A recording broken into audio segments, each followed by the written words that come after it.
Olá! Hoje a gente vai mergulhar num estudo super importante, que olha de perto para os desafios da defesa civil nos nossos municípios. E o mais legal, como é que a pesquisa acadêmica pode ser uma ferramenta poderosa para ajudar a superar esses obstáculos?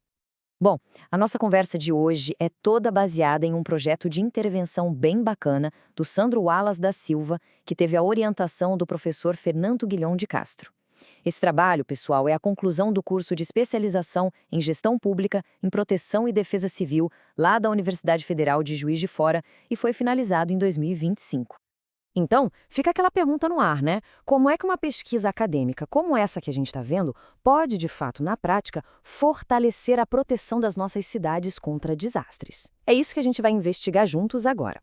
Certo, para a gente entender a solução, primeiro a gente precisa olhar para o problema. E o ponto central que esse trabalho ataca é justamente a vulnerabilidade na gestão de riscos.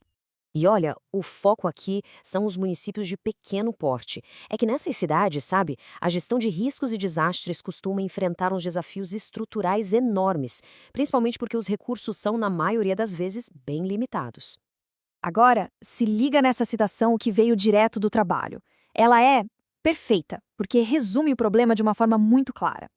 Basicamente, o que ela diz é: sem um levantamento detalhado do que está acontecendo localmente, a atuação da Defesa Civil acaba sendo muito mais para apagar incêndio, sabe? Mais reativa do que preventiva, que seria o ideal.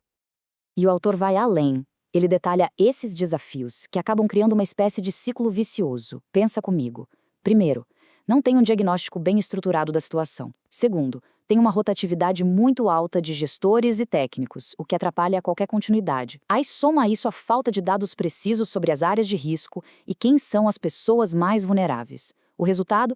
Fica quase impossível criar planos de contingência que realmente funcionem.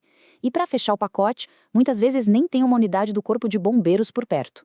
Tá, o cenário é complicado. Mas então, qual é a luz no fim do túnel? Qual é a proposta desse projeto? É simples e poderosa: criar um diagnóstico que sirva de base para a ação. O objetivo geral do trabalho é bem direto, sabe? É fazer um raio-x completo, diagnosticar não só as fragilidades, mas também as potencialidades das coordenadorias municipais de proteção e defesa civil. E para isso, a pesquisa mergulhou de cabeça na realidade de 5 municípios de Minas Gerais, para entender a fundo como as coisas funcionam por lá. E para chegar nesse diagnóstico, a metodologia foi super bem pensada. Primeiro, foi aplicado um questionário estruturado com os gestores para coletar dados sobre recursos, práticas, desafios, enfim, tudo. Depois, com essas respostas em mãos, veio a análise, tanto dos números, a parte quantitativa, quanto das percepções, a parte qualitativa. E, por fim, o trabalho foi identificar os padrões, as lacunas e, muito importante, as boas práticas que já existem. E aqui tem um ponto que mostra o quanto a pesquisa foi séria.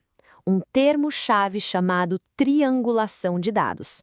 Parece complicado, mas a ideia é bem simples. Significa que o pesquisador não se baseou em uma única fonte de informação. Pelo contrário, ele cruzou os dados dos questionários com a análise de documentos, por exemplo. Isso garante que os resultados sejam muito mais precisos e confiáveis. É como um selo de qualidade, sabe? Mostra o rigor do trabalho. Beleza, já entendemos o problema e a proposta. Agora vamos para a parte mais legal. Qual é o impacto real de um trabalho como esse? Como é que ele ajuda na prática a construir cidades mais resilientes? E o impacto é triplo, o que é fantástico. Primeiro tem o impacto social, que é o mais direto: mais segurança e qualidade de vida para a população. Depois, tem o impacto acadêmico, porque o estudo contribui com conhecimento novo para a área de gestão de riscos. E, finalmente, o impacto prático. Ele entrega ferramentas e estratégias que podem ser usadas para ontem, para criar diagnósticos que funcionam. Mas o mais bacana talvez seja isso aqui. A ambição do estudo não para nos 5 municípios que ele analisou. A grande sacada é criar um modelo, quase um passo a passo, que possa ser copiado e adaptado por outras cidades pequenas em todo o Brasil.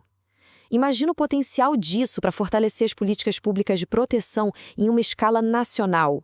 Bom, a gente está chegando no final da nossa análise. Então, vamos para as considerações finais e para o reconhecimento da importância de um projeto como este.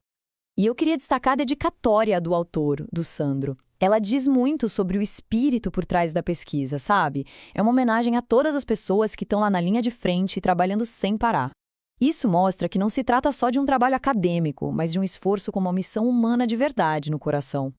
Então, para resumir tudo, este projeto de intervenção é um exemplo perfeito do compromisso da universidade em formar profissionais que são não apenas éticos e críticos, mas que também são capazes de pegar o conhecimento teórico e transformar em ações práticas, em coisas que realmente ajudam a proteger a sociedade. É, sem dúvida, um trabalho de uma qualidade e relevância enormes. E olha, para que esse tipo de conhecimento tão importante chegue a mais gente, a sua ajuda é fundamental. Siga o nosso canal, curta este conteúdo e, claro, compartilhe com quem possa se interessar.